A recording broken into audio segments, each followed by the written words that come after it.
So, word on the street is you want to go to Lake Mead but don't know what to do. Don't worry, I've got you covered. This video is all about what Lake Mead has to offer. But before we get started, pause their video now to see a picture of all of their fees. And don't worry, Lake Mead is a family-friendly area and it's good for all ages. Also, another thing I wanted to mention is that if you're driving into Lake Mead from the Henderson entrance, there's a road about a quarter of a mile from that entrance called Lakeshore, and if you take a left, that'll take you directly to Valley of Fire State Park, which is very different from Lake Mead because that's a national park. Alright, you guys, we stopped at an overlook, and as you can see, there's multiple different spots where you can park your car and look. I'm just gonna pan over. So here's one, I'm at one, and then if we go back, you can see like there were cars parked over here to the left. So you can really just pull over anywhere and overlook, but that's the lake. And I don't know if you can tell, but there's people walking down from, well, here, or you could just park up over here and like get right next to the water. So here's just a small overview of the water. And then if you want to pull over at a scenic overlook, they have picnic tables, trash bins, parking areas, and just, you know, like a nice little pathway so you could walk down to the water if you really wanted to, but it's a bit far from here, so I'd park just a little bit closer before you decide to do all that. Also, at every little scenic route stop, they have like these maps and just like these boards of information all about the park. And it's different on all the sides. So that way it's a little informational too. And then this is like, they usually dedicate one side of the board of everything that's going on in the park currently, or just stuff you should know about for your safety. So here's like a better overview of the lake. But don't worry, we'll get close to it so you guys can really see it. Also, something that I wanted to mention is that don't worry, because each scenic overlook area has a restroom. It's literally like as soon as you come in. So you come in from right there, and they're all located like right there. So it's less than 100 feet from the entrance. Okay, so here's a close-up of the view I was trying to show you earlier. We're just at another scenic overlook, but we'll definitely get a lot closer. But look how nice and pretty it looks. Look how blue that is. And the white rocks is where the water used to be. So obviously Lake Mead's losing water, but yeah. On the other side of this guardrail is a paved path that you can take for your biking experience. But don't worry, because they also have ones dedicated to walking. All right, so out this window is the fish hatchery. Over to the left, where that building is. This right here is a water treatment facility.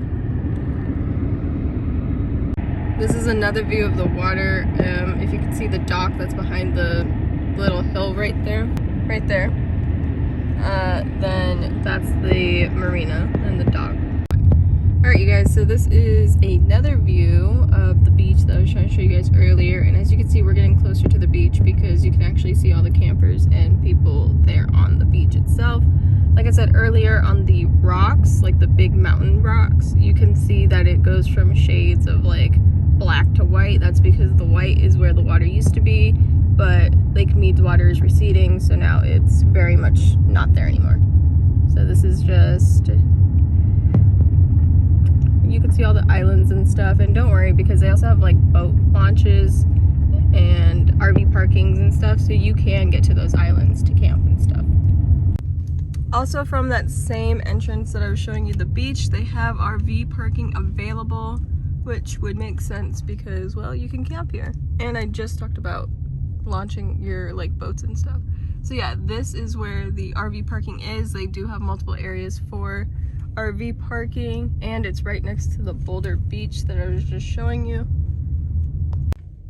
Okay, so they also offer kayaking, and there's also a fishing pier too. And don't worry, because you can also camp here like with a tent and just your car. And then across the way from the RV parking that I just showed you a second ago are picnic tables and stuff, so you can have like picnics and eat out there. And don't worry, because there's like a dumpster and another trash bin. So one thing I really like about this road is that it is a straight pathway to the beach. Once you get on this road, you just keep going straight. All right, you guys, this is it. We are at the Boulder Beach South. So that means they have other beaches that are not south.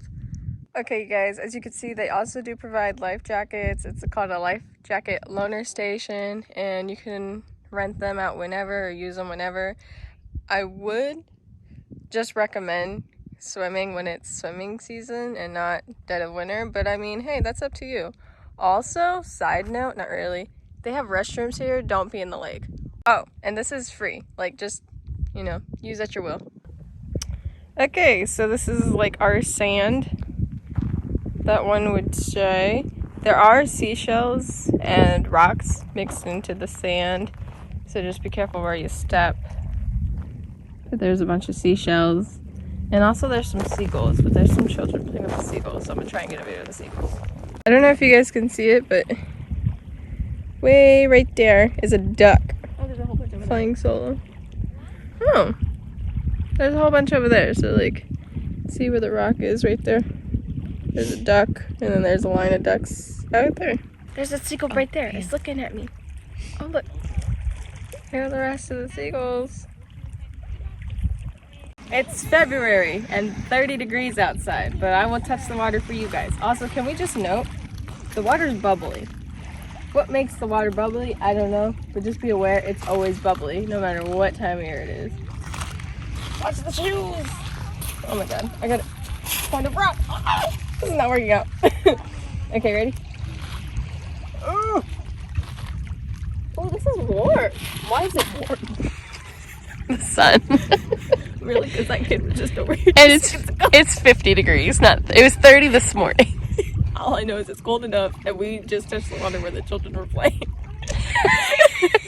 They're fully clothed. They were not in the water. It doesn't matter. It's the sun. The deeper you go, the chillier it'll get. Oh, really? Because it's really warm right there. But yeah, I touched the water for you guys. My hand's cold now. Thanks. Okay, so the whole time we've been over here, this seagull has like been like very friendly to us. I kind of want to be friends with Dr. Doolittle. I want to be friends with the seagull. Oh. Hi, buddy. Hi. Oh. And it flew away from you. Away. Bye, buddy. He said not buddy. He scared me. Guys, I definitely think I scared him, which kind of sucks because he was actually really nice to us. We walked out by the water.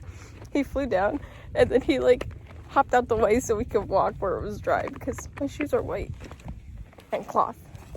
Okay, on to the next stop, I guess. So as we're getting closer to the marina, as you can see, there's a bunch of boats, and if you don't have one, don't worry because there's boat rentals and boat tours down there. All right, you guys, so we officially made it down to the marina, and over there is where we'll be feeding the fish in a few minutes. But here's like a nice overview of the whole place. Okay, I'm terrified of birds, but they all pose.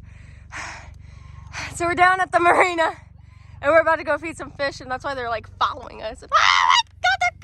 Okay, guys, so if you come down to the marina, the little seagull is like looking at me. So if you guys come down to the marina, you can feed the fish and you can feed them popcorn. I get mine at the dollar store, but they do have a marina shop down here where you can buy popcorn. Let's go feed the fish. What do you say, seagull? Yeah? All right. Once you get to the end of the dock, you are greeted by two buildings on either side. The one on the left is the general store, and the one on the right is a restaurant. Honestly, the restaurant kind of reminds me of like a fisherman's like Black Bear Diner because they have so much to offer. But the cool part is you can sit out on the dock. You can be like, hey, can I sit out on the dock? And they will serve you right there. Even if you're just sitting out here for your own enjoyment, but you have food or you have popcorn, please be aware because these ducks are ruthless. They will not let you go without a fight. So you might be fighting some ducks outside just to be able to enjoy your day. But this is what some of the stuff in the store looks like. It literally has just about everything. And the restaurant is called the Boathouse. And honestly, sometimes it's open, sometimes it's not. It's really a hit or miss. So I would definitely try to call them or contact them before you go. And while we were leaving, we saw this boat ferry leaves because remember, they also do boat tours. And if you don't believe me about the ducks being ruthless, here's a video clip of me trying to feed the fish, but there was just too many ducks. So usually there's not that many ducks, but if there are, I definitely suggest you walking all the way to the opposite end of the harbor and like how kind of like I'm out of the way and feeding them there. So if you do decide to come to feed the fish, but the ducks are out, you'll just have to find a way to distract the ducks. We'll feed the fish right here. Hey, fish.